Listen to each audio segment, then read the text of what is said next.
Olá pessoal, espero que todos estejam bem. Hoje nós vamos continuar nosso estudo de funções, onde nós vamos falar um pouco mais sobre as funções, sobre a questão de combinar funções para encontrar novas funções e a parte sobre como fazer reflexões e translações nas funções para, a partir de funções que nós já conhecemos, encontrar umas novas. Inclusive, vamos ver um exemplo, vamos pegar aqui como estudo de caso, a função gaussiana usada lá em probabilidade estatística. Acredito que vocês já devem ter feito essa disciplina, probabilidade estatística, e lá vocês estudaram variáveis aleatórias, estudaram algumas funções de probabilidade, e uma das funções que vocês devem ter estudado é a função gaussiana. Então nós vamos usá-la como, digamos, um estudo de caso para falar um pouco sobre o que nós já estudamos, o que já vimos sobre funções, o que nós vamos ver agora, certo? Então, a ideia básica aqui existem funções que elas são bem conhecidas pra gente, que assim, a gente fala tanto dessas funções, a gente usa ela tanto como exemplo, e elas são tão aplicadas no dia a dia, que elas se tornam algo, digamos que rotineiro pra gente. E às vezes, mas às vezes, muitas das vezes a função que nós queremos trabalhar não é aquela que é rotineira pra gente, é uma diferente, é uma outra. Porém, essa outra ela pode ser vista como uma modificação naquela que é mais rotineira, digamos assim, né? Então nós podemos fazer deslocamento, expansão e reflexão, ou combinar funções para encontrar novas funções. E aí, aplicando essas transformações nas funções, que inclusive graficamente é até, digamos que, intuitivo, né, verificarmos isso, a gente consegue perceber o quanto isso se torna uma ferramenta útil para a gente, certo? Então aqui, começando com as translações. Então a ideia básica eu tenho uma função f de x, e essa função f de x, que aqui no nosso gráfico, aqui no nosso gráfico, ela está bem aqui, essa função em preto aqui, então a nossa função f de x. Uma função que depende de uma variável real e o resultado dela é outra variável real. Então por isso ela está aqui no plano real. X é a minha variável independente, y é uma variável dependente. Escolho um valor de x, aplico na função, faço a minha conta, encontro o valor de y. Cada pontinho aqui colocado é um par ordenado, certo, dessa minha função. Digamos que essa função é bem conhecida. Aí nessa função eu faço uma modificação de somar ou subtrair uma constante, tá? Então esse C aqui é uma constante, eu vou somar ou subtrair um número, certo?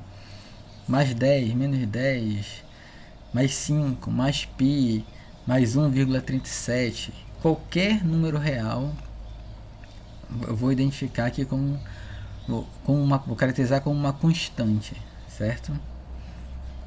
E aí quando eu fizer essa soma, subtração, dependendo de onde eu vou aplicá-la, eu vou fazer um deslocamento diferente, ou seja, eu vou fazer uma translação diferente nessa minha função. Se eu pegar toda a minha função e somar com mais uma constante, o que acontece? Cada um dos valores que eu tinha para y, quando eu botava x, agora vai ser somado a mais um determinado valor c. Então isso vai fazer a minha função toda o que? Aumentar, que eu digo, ser deslocada para cima, né? Quanto ela vai ser deslocada para cima? Exatamente de uma distância c. Cada ponto da minha função preta está uma distância c da função roxa aqui. Se for menos c, então cada ponto vai estar menos c, né? Uma distância c para baixo. Então essa translação aqui, ela é na vertical, quando eu pego toda a função e somo mais c. Mas existe a translação na horizontal, que é quando eu faço o quê? Quando lá no x, certo? Eu somo a minha constante, ou somo ou subtrai essa minha constante. Então, por exemplo, se eu somar, isso quer dizer o quê? Isso quer dizer que eu vou adiantar as coisas. Se eu pensar no tempo, digamos que essa linha aqui horizontal é o tempo. Se eu estou somando, significa que eu estou adiantando no tempo. Estou fazendo as coisas acontecer antes do que deveriam acontecer. Então é deslocada para a esquerda. Toda a função é deslocada para a esquerda. Cada ponto passa a estar uma distância c para a esquerda. Se eu fizer a subtração dessa constante, né, x menos c, aí eu vou atrasar, vai acontecer depois. E eu venho para cá, então, para a direita. A minha função azul é exatamente a mesma função preta, só que deslocada c unidades para a direita. Então essa é a nossa translação. Um exemplo bem clássico que a gente pode dar, nossa função x quadrada, né? Nossa função x quadrada. A função x quadrada é aquela função... Esse é o momento que está...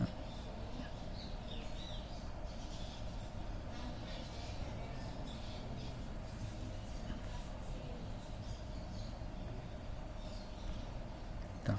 Desculpa, só estava travando aqui. Nossa função x quadrada, né? Vamos admitir aqui que essas linhas estão bonitinhas, né? É a nossa função que faz assim, certo? Se eu fizer x quadrado mais 2, por exemplo, um x ao quadrado mais 2, né? Percebam que aqui a função x quadrado está aqui, que é a minha função original, certo? Eu estou somando em toda a função mais 2. Então eu vou pegar essa função original e vou deslocar ela para cá, né? Antes ela passava aqui no 0, agora aqui ela vai passar no 2, né?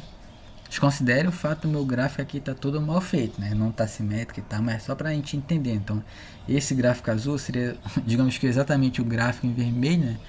2 unidades para baixo. 2 unidades para cima, desculpa.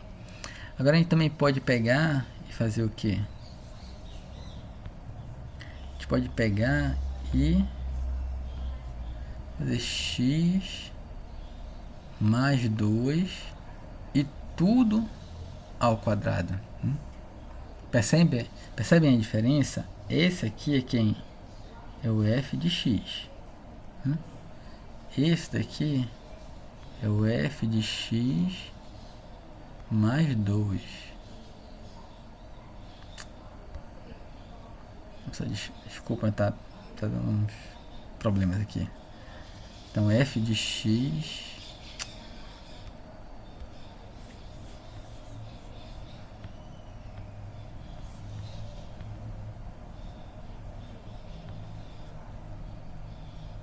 esse é o f de x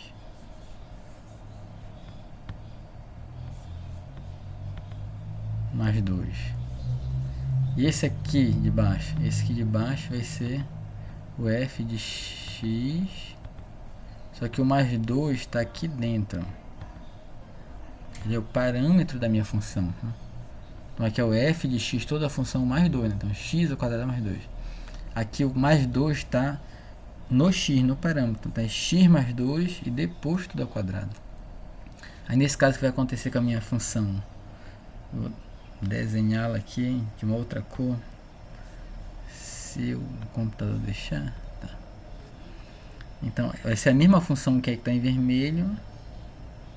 Só que agora para cá.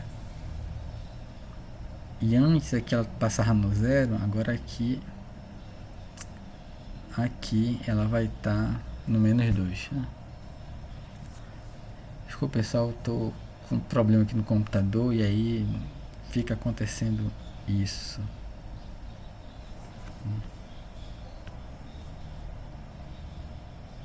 Tá. Então, certo? Então essas são as translações. Nós também podemos fazer as expansões. O que vão ser as expansões? Vai ser não agora deslocar, como nós fizemos antes, mas pegar a função e, digamos que, expandir, esticar, vou colocar nesse sentido, assim, esticar ou espremer, né? Então, se a gente pegar essa função aqui, em preto, que é a nossa original, e eu comparar com essa que está aqui em roxo, é como se eu tivesse, por exemplo, segurado, né, esse eixo x aqui, né? Tivesse pego aqui em cima da minha função, esticado, puxado ela para cima. Aí ela iria esticar e ficar desse formato aqui. E aí de baixo seria o que? Como se eu tivesse empurrado para baixo, né? Comprimido. E ela ficaria assim mais achatada. O que eu faço para isso acontecer?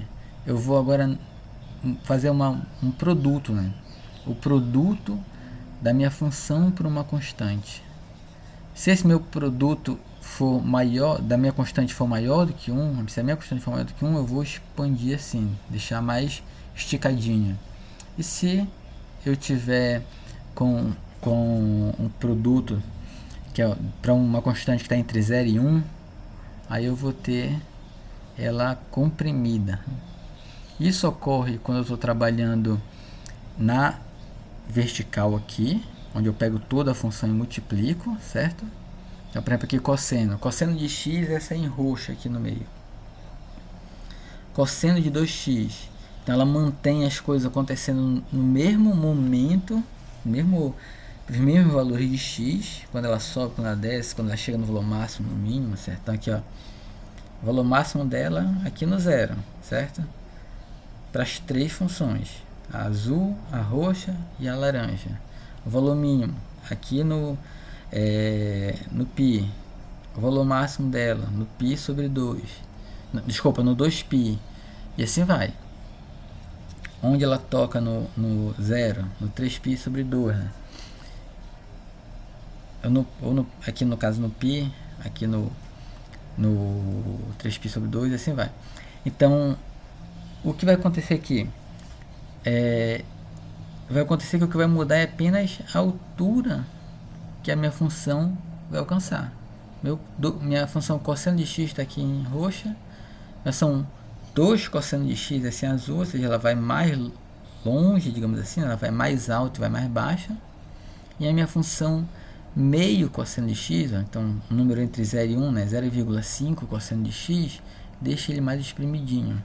Então ele fica aqui mais próximo do zero, certo? Essa é a minha expansão vertical. Eu tenho a expansão na horizontal quando essa minha constante vai estar multiplicada onde? Lá no x, né? Então cosseno de meio x agora, certo? Essa laranja, azul, cosseno de 2x. Então também vai deixar as coisas expandidas, só que ou comprimidas, só que agora na vertical. Então se eu olhar para essa em roxo, que é a minha cosseno de x, e eu comparar com a azul, o que aconteceu? Eu peguei essa em roxo e fui, digamos que, espremendo ela aqui, né? E ela ficou esse azulzinho, né? Então ela ficou mais rápida, digamos assim, né? Em compensação, se a gente pegar aqui a laranja, é como se eu tivesse pego essa roxa e puxado, esticado, né? Deixa as coisas mais devagar. E aí ela tá mais lenta, né? Então daqui é minha expansão na vertical, na horizontal, desculpe. E aí nesse caso percebam que as alturas, né, elas não mudam. Ocorre agora o que? O que muda agora? Quando as coisas ocorrem, né? Para que valores de x vão ter mudanças. Mas os valores máximos, 1 e menos 1, não mudam. Todas as três funções continuam indo de 1 até menos 1. Continuam variando de menos 1 a 1, né? E nós temos também reflexões. Essa reflexão quando eu pego a minha função e multiplico por menos 1, ou quando eu multiplico toda a função por menos 1, eu vou refletir ela para cá, para a esquerda, vou refletir ela em relação a esse eixo vertical aqui,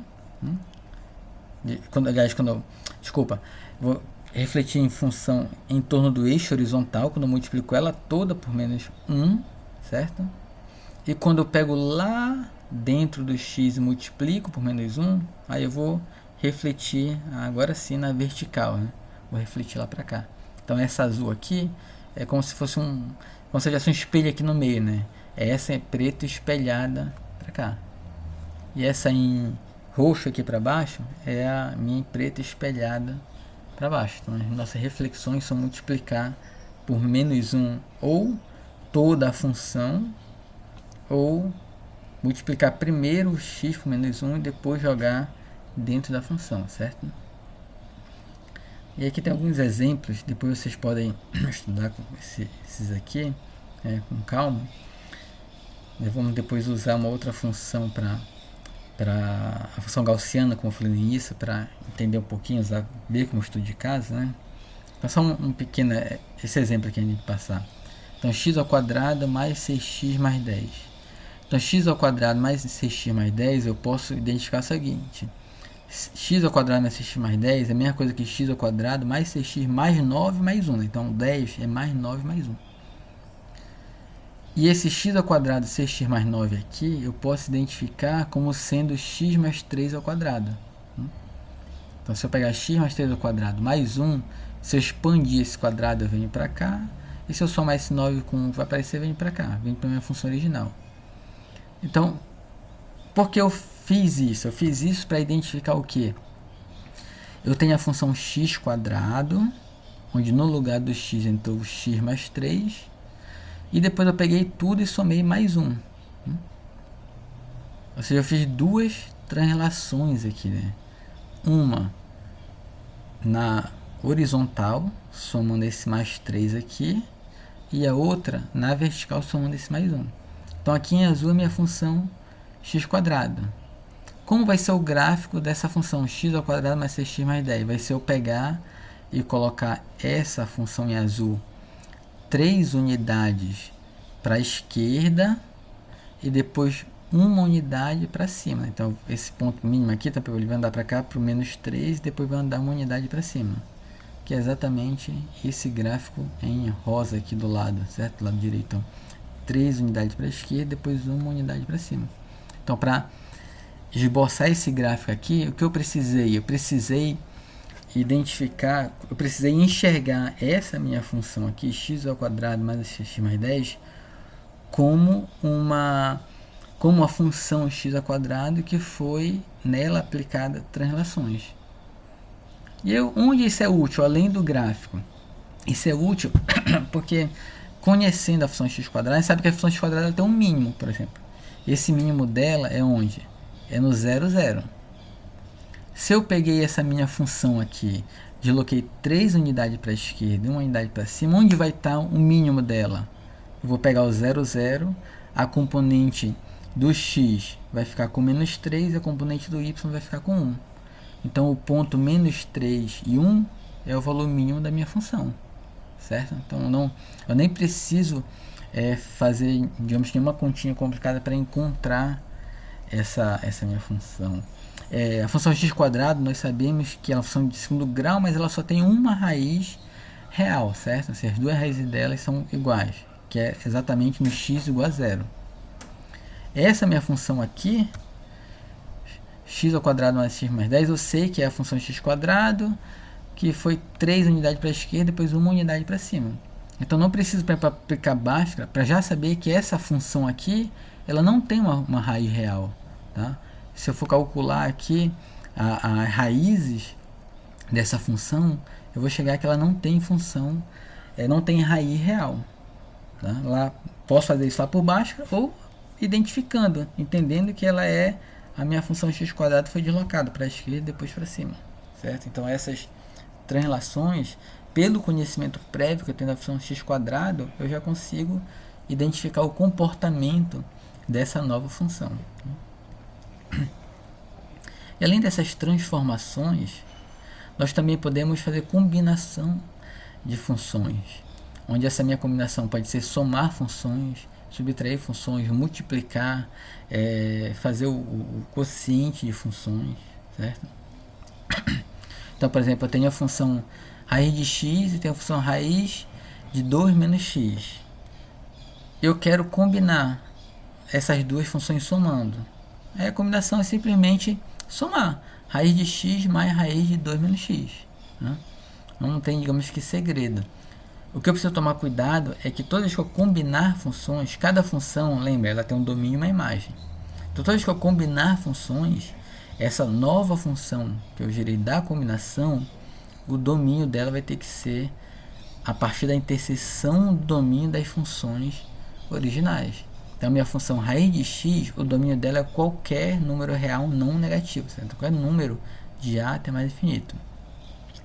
Minha função raiz de 2 menos x é uma função que agora o domínio dela é de menos infinito até 2.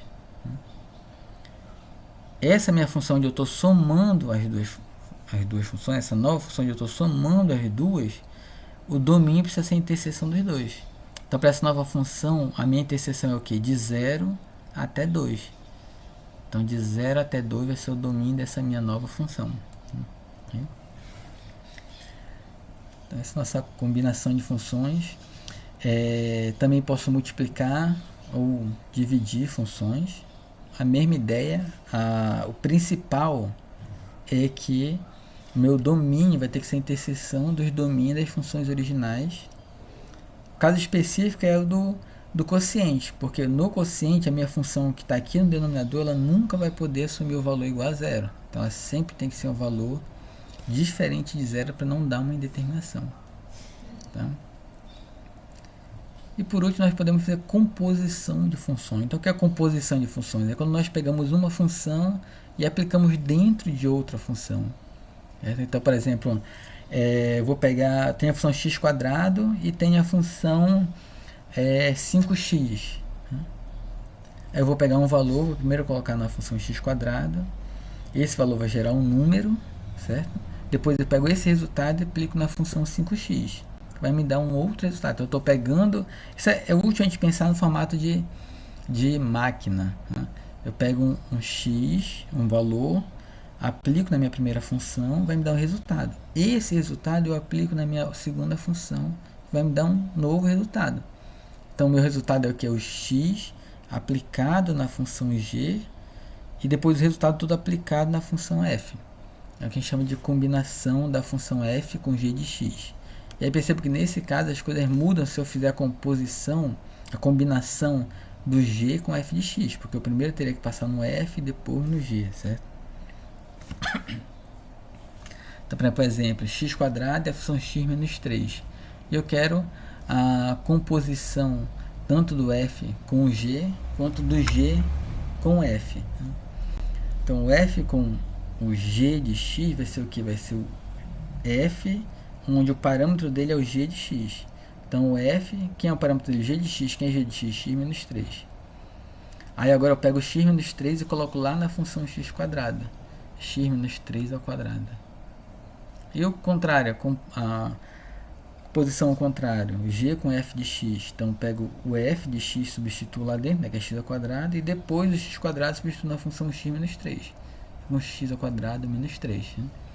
Então, essa composição ela muda, certo? De acordo com a ordem que eu estou aplicando. Ok? Eu vou colocar esse slide para vocês. Como eu informei, né, na primeira aula, também estou ministrando o cálculo 1 e estou aproveitando os slides lá de cálculo 1, certo? Para fazer essa revisão de funções com vocês. Eu vou colocar os próprios slides. Aí tem mais detalhes, tem exemplos, tem exercícios que vocês podem estar, se não estiverem recordando muito bem, podem estar pegando para estar trabalhando e estarem estudando essas funções, tá? E aí, passando aqui para o nosso estudo de caso, que eu queria realmente mostrar para vocês, né? Então, nosso estudo de caso vai ser aqui o chamado processo gaussiano ou a função gaussiana. Vamos pensar na função gaussiana, certo? Deixa eu só... Eu tinha... Tá, tudo bem, vamos aqui mesmo. Então, lá em probabilidade estatística, ou em alguma disciplina, vocês já devem ter ouvido falar da função gaussiana, ou da curva de Gauss, curva normal. Então, Carl Gauss, né, foi um matemático que trabalhou com probabilidade, e em homenagem a ele, se batizou essa função com o seu nome, né, onde essa função, a principal característica dela é que ela é simétrica. Então, na opção nós falamos de simetria, então ela é simétrica em relação a um determinado valor aqui. Esse valor que a gente chama de média é um valor que separa exatamente no meio a minha função, tá? Esse é o ponto máximo dela. A partir desse ponto para a esquerda, ela vai caindo, sempre tendendo ao zero. Para a direita, a mesma coisa, ela é simétrica em relação a essa média. A curva de Gauss ela vai ter uma área igual a 1, exatamente porque a gente vai usar para probabilidades. Probabilidade, lembrem, sempre entre 0 e 1. Então aqui ela tem uma área de 1. E eu uso essa função para calcular probabilidades.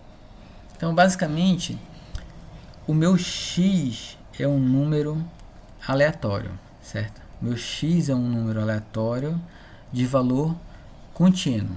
Então, por exemplo, eu estou medindo o ruído em uma determinada antena de comunicação. Esse ruído que eu vou medir, ele é aleatório. Tem muita coisa influenciando ali, desde o próprio material com que é fabricada aquela antena, das impurezas que existem naquele material, das interferências ao redor, da qualidade da energia que está alimentando aquele sistema de comunicação. Então existem muitas coisas interferindo ali. Então, se eu medir o ruído, esse ruído a cada momento que eu medir, ele tem um valor diferente, certo? Então esse meu x aqui, por exemplo, ele vai representar esse valor de ruído que eu vou medir.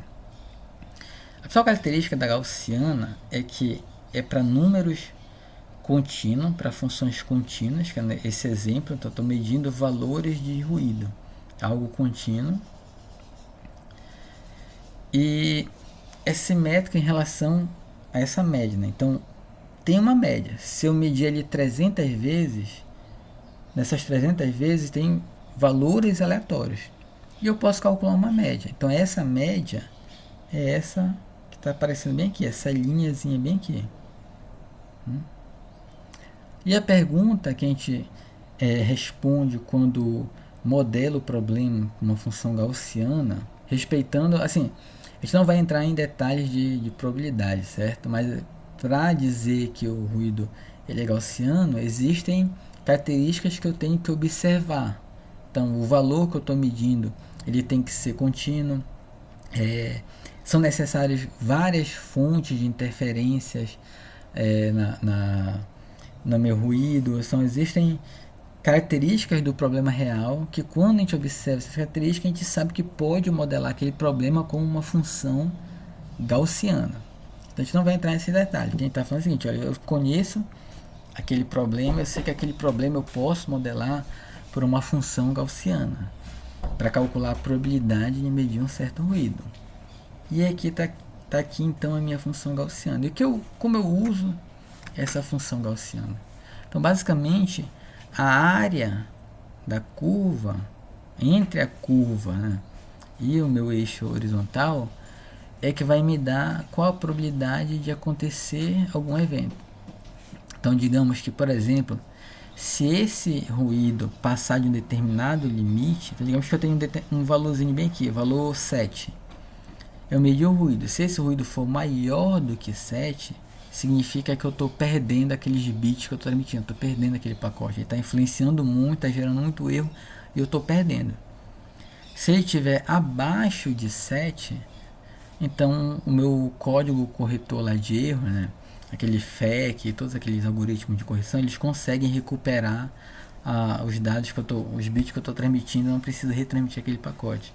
Então qual seria a probabilidade de eu perder um pacote? Seria a probabilidade de eu ter um valor de x, eu medi encontrar um valor de x maior do que 7, por exemplo.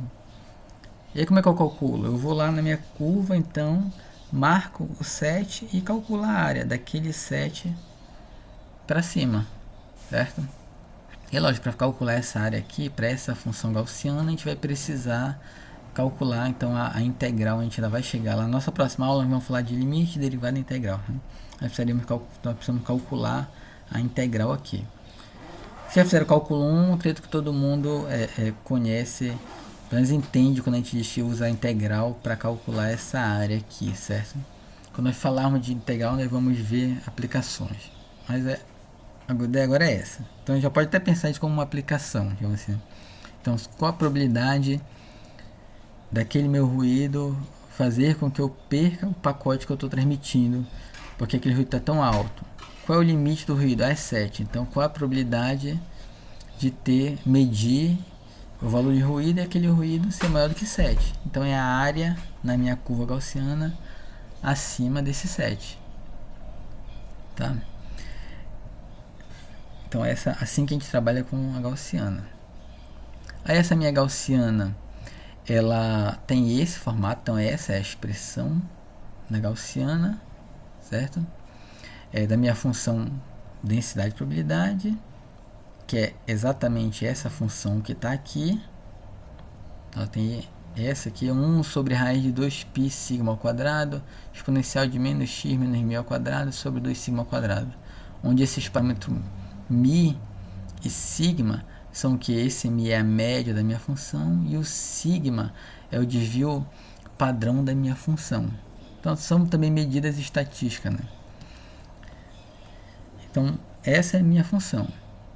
Eu vou lá, calculo essas medidas, o sigma e o μ, estimo do meu problema, enfim, de alguma forma, quando vocês devem falar em probabilidade, vocês vão estimar esses valores, vão aplicar aqui e vão fazer a continha. Como?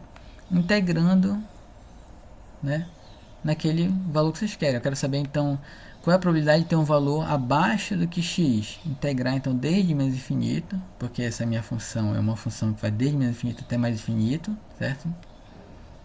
Sempre tendendo a zero. Vou integrar desde menos infinito até x, vou fazer essa continha aqui.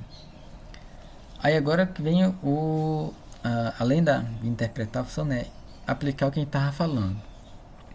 Essa integral aqui, ela não é tão simples de resolver, certo? Assim, a gente vai precisar usar algum método numérico, usar, por exemplo, uma calculadora científica, então, algum software para fazer essa continha para a gente. Mas a gente também pode calcular na mão, digamos assim, usando algumas tabelas. Certo? Nem sempre a gente tem um software na mão, ou na verdade às vezes até o próprio software que a gente utiliza, ele é baseado em trabalhar com uma função padronizada, a gaussiana padronizada, que normalmente chama de normal. O que é essa gaussiana normalizada? É quando o meu μ tem valor 0 e o sigma tem valor 1. Essa é a minha gaussiana padronizada. Então, essa em vermelho bem aqui é a nossa gaussiana padronizada, ou a nossa normal. Ela tem média zero, então ela está exatamente em cima aqui do zero, a metade dela para um lado e metade dela para o outro. E o desvio padrão dela é de 1. Nós podemos ter várias outras funções, certo? Posso ter a gaussiana, aqui a laranja e a azul, por exemplo, são funções gaussianas, que elas estão na mesma média, só que o desvio padrão delas está diferente. O desvio padrão da azul é de 0,2 e o desvio padrão da laranja é 0,5. Então isso faz a função ou ficar maior ou menor. Então ela está expandida ou ela está espremida aqui. E se eu mexer na média, eu desloco, no caso aqui essa em verde é a minha função gaussiana com média menos 2. Ou seja, eu estou deslocando ela para a esquerda de 2 unidades. E além disso, o desvio padrão dela também foi mudado. Então ela está deslocada para a esquerda e está expandida, né, comparada com essa minha em vermelho. Ou seja, eu estou mexendo aqui nos parâmetros da minha função. Percebam, a média, o μ, ele está onde? Ele está ao lado do x, x menos a média ao quadrado. Né? Então, quando eu coloco um valor de μ aqui, o que acontece? Eu estou fazendo a minha translação na vertical, na horizontal, né? Então, se eu botar uma média de menos 2 aqui, já tem um menos. Com o menos 2, vai ficar positivo, vai ficar x mais 2. Ou seja, eu vou pegar essa minha função e deslocar 2 unidades para a esquerda, como nós falamos agora há pouco, certo? Então, essa minha azul aqui está 2 unidades para a esquerda. Além disso, o sigma está aqui embaixo, é 1 sobre raiz de 2π sigma ao quadrado, e ele também está aqui em cima. Se nós observarmos, eu posso separar, eu consigo trabalhar separando esses termos sigma. Assim, eu consigo organizar, bora pensar assim, sem mexer, precisar mexer, fazer muita continha, que vai pensar, esses termos eles estão aqui multiplicando a minha função, né? Quando eu mexo no sigma, eu multiplico a minha função por um determinado valor. E essa multiplicação, ela não está sendo aqui dentro do x, né? Ela está pegando a função como um todo e multiplicando. Então, por isso eu estou fazendo expansões na vertical, né? Então, a minha expansão vertical para cima ou para baixo, no caso, né? Para cima aqui quando eu estou nessa azul e para baixo quando eu estou aqui nessa laranja aqui, né? Essa expansão não está tão evidente aqui porque a função gaussiana ela tem aqui esse exponencial de menos x, μ ao quadrado. Aí o sigma está dividindo todo esse expoente aqui, depois ele aparece aqui embaixo, tá? Mas assim, basicamente ele está dividindo na minha, ele está aparecendo ali como um divisor para minha função. Ok, então eu mexo na minha função. O que acontece na prática? Nossos problemas não são problemas que geram funções padronizadas, média zero e o padrão 1. Em geral, são problemas que geram médias diferentes de zero e padrões diferentes de 1. Então, eu vou ter funções como, por exemplo, essa verde, como a laranja, como a azul. Dificilmente a gente vai achar no mundo real um problema que se comporta como a vermelha. Mas a vermelha, eu tenho ela bem tabelada e as calculadoras científicas, das mais básicas, sabem como calcular a área dela, sabem como calcular essa integral se o μ for 0 e o padrão for 1. Mas se o μ não for 0 e o padrão não for 1, o que eu faço? Aí eu vou padronizar. Como é que a gente padroniza? Fazendo o deslocamento. Deixa eu pular um pouquinho aqui. Então, como é que eu faço esse deslocamento? Então, basicamente, eu quero calcular qual é a probabilidade da minha variável assumir um valor entre x1 e x2. Então, eu vou medir o ruído. Qual é a probabilidade desse ruído estar entre 2 e 3? Eu teria que resolver essa integral aqui, de 2 até 3. Coloco o valor do sigma, coloco o valor do μ, coloco o sigma aqui de novo e calculo a integral. Não é tão simples calcular essa integral, mas é simples se eu tiver μ 0 e o padrão 1. Inclusive, os livros de probabilidade, de estatística, até alguns de cálculo, vão ter as tabelas que mostram como calcular isso aí. Então, se eu calcular esse z, qual a probabilidade menos infinita até o valor z para minha gaussiana padronizada? Se o z for 0,64, por exemplo, 0,6 está aqui e a segunda casa decimal está aqui.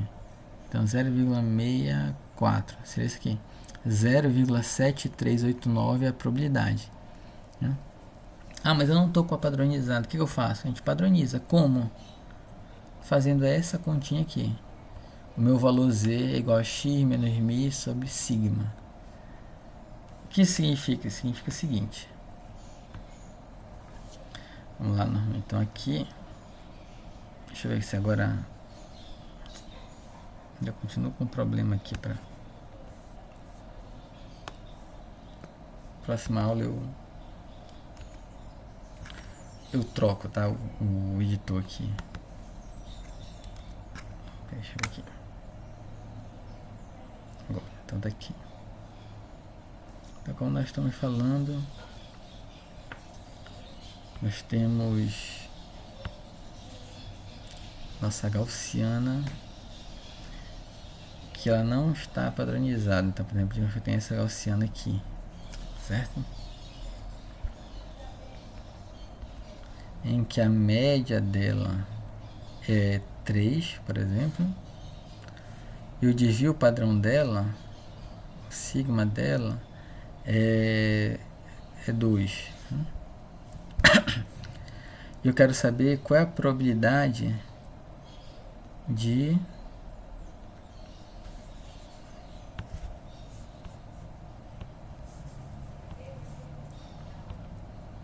Eu vi até um valor bem aqui, x.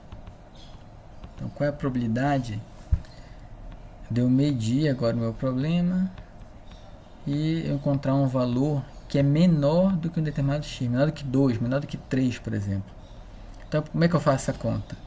Eu tenho que achar essa área aqui, é isso que eu tenho que achar.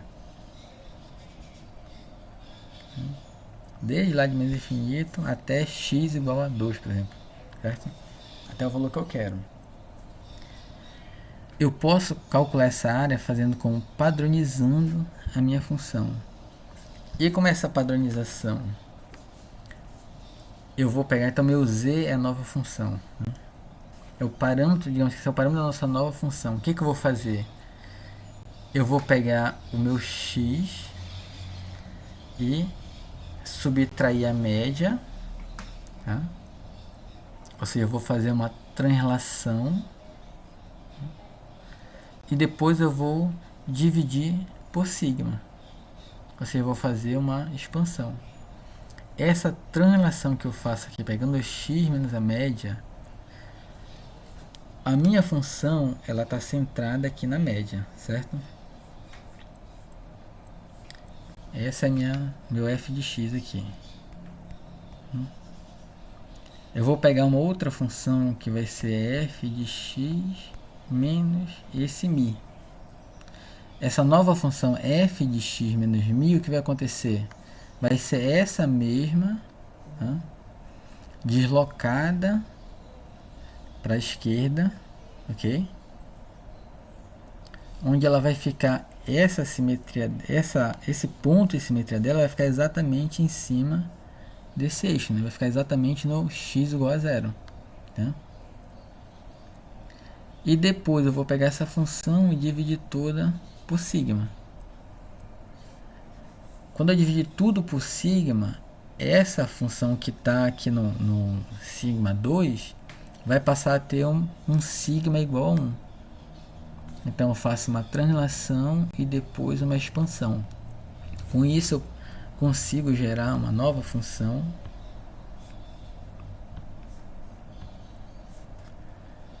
Vai ser essa aqui em azul. Essa em azul, que é exatamente a minha padronizada, essa daqui. Onde para essa em azul eu consigo calcular qual é a probabilidade da área até esse z aí que eu marquei, desde menos infinito até esse z aqui. E esse z ele tem uma relação com esse x. Qual é a relação desse z com esse x? A relação desse z com esse x é que esse z ele é igual àquele x lá menos a média dividido por sigma. Essa é a relação. Em outras palavras, se eu pegar essa área aqui marcada em preta, desde menos infinito até esse x aqui, é a mesma área que está marcada em azul aqui, desde o menos infinito até esse z bem aqui. As duas áreas são iguais. Então essa é a minha relação. Então esse meu z é igual àquele x menos a média sobre o sigma. Quando eu jogo isso na minha função, eu consigo padronizar e consigo inclusive calcular. Porque agora eu consigo resolver o problema. Então, para dar um exemplo, digamos que eu tenho uma função que o μ é igual a 1. Bora ver aqui, vai ficar fácil a minha conta. E meu sigma é igual a 2. Deixa eu só ajeitar aqui. E o meu sigma é igual a 2. Né?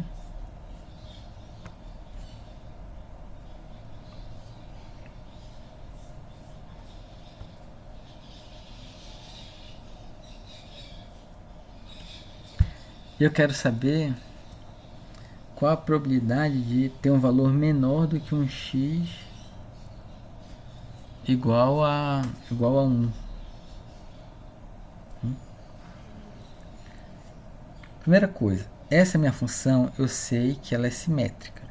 Só a característica gaussiana é que ela é uma função simétrica. Se ela é função simétrica, significa que em cima da média dela, eu tenho metade da área para um lado e metade da área para o outro. Então, se eu quero saber qual é a probabilidade do x de um valor de menos infinito até 1, ou seja, a probabilidade de ocorrer um valor menor ou igual a 1, 1 é a própria média, então eu já sei que é meio. Lembra, a área da minha função tem que ser igual a 1 no total. Se eu cortei ela exatamente no meio, eu tenho metade para um lado e metade para o outro. Metade de 1 é meio, né? Um lado, então meio para um lado e meio para o outro. Nem precisa fazer conta. Então, assim, saber que a função é simétrica, por exemplo, já evita eu ter que fazer uma conta. Então x igual a 1 é fácil, né? E se for x igual a 2? Aí já não é mais tão fácil assim, né? Então, x igual a 2, o que eu vou fazer? Eu vou pegar e vou aplicar aqui. Então, vai ser 2 menos a média, que é 1, dividido por 2. Essa continha aí vai dar 1 sobre 2, vai dar meio, né? Então, meio. Então, significa que na minha padronizada, eu quero calcular qual é a área de menos infinito até um z que é igual a meio. Aí, como é que eu calculo isso aí? Eu calculo indo lá naquela tabela. Meio tá bem aqui, tá 0,5, 0,50, né? Então, probabilidade 0,6915. Então, 0,6915 é a probabilidade da minha padronizada assumir um valor menor ou igual a meio, que em outras palavras é a probabilidade da gaussiana de média 1 e desvio padrão 2 assumir um valor menor ou igual a 2, certo? Então, por esse conhecimento de funções, pelo conhecimento de translações, expansões, inclusive entendendo da questão da simetria, conhecendo a função, a gente consegue resolver o problema sem fazer muitas contas, assim, né? Se a gente não soubesse como padronizar, como trabalhar com translações e expansões, nós teríamos que resolver essa conta aqui, né? Essa integralzinha aqui que, apesar de hoje em dia, por exemplo, nós já temos no computador, no nosso smartphone, excelentes softwares matemáticos, né? Que inclusive a gente não vai precisar nem padronizar, a gente coloca os valores e lá internamente dele ele já padroniza e calcula as coisas pra gente. Ou às vezes nem padroniza, ele faz mesmo o cálculo numérico. Mas isso devido ao avanço da computação que nós temos hoje, certo? Até, digamos que pouco tempo atrás, 10 anos atrás, não era assim. Não era assim tão comum. Então, quando nós queríamos fazer contas de probabilidade, nós precisávamos recorrer às tabelas, precisamos entender muito bem essas expansões e translações. E esse aqui é um exemplo que eu estou dando para vocês, porque eu acredito que vocês já devem ter visto falar de gaussiana. O professor lá em probabilidade estatística talvez até tenha mostrado isso aqui para vocês também, de como padronizar. E agora eu estou aproveitando para relacionar, né, o que vocês estão estudando lá em cálculo 1, como é aplicado lá na outra disciplina, e que na verdade isso é aplicado para vários problemas matemáticos que vocês podem estar encontrando, né? Ao longo da nossa disciplina vamos ver alguns exemplos, de vez em quando vamos precisar falar, olha, tem relação, aqui tem uma expansão, aqui está a composição de funções, exatamente porque isso nos ajuda a entender, a visualizar funções a partir de outras já conhecidas, e aí sempre ajuda, né? Qualquer problema nós vamos resolver, uma das principais formas de resolver um problema é a gente observar aquele problema, pensar em outros semelhantes que a gente já resolveu e a partir daí começar as etapas, né, de identificar os termos, como é que eu relaciono o que está sendo pedido com o que foi dado. Então tudo parte de um conhecimento prévio. Então quando a gente consegue identificar como um problema que a gente já trabalhou, Isso auxilia muito. E é exatamente essa a ideia da expansão, translação, composição de funções. Nós trabalharmos a partir de funções que nós já conhecemos, nós já temos um maior domínio, certo?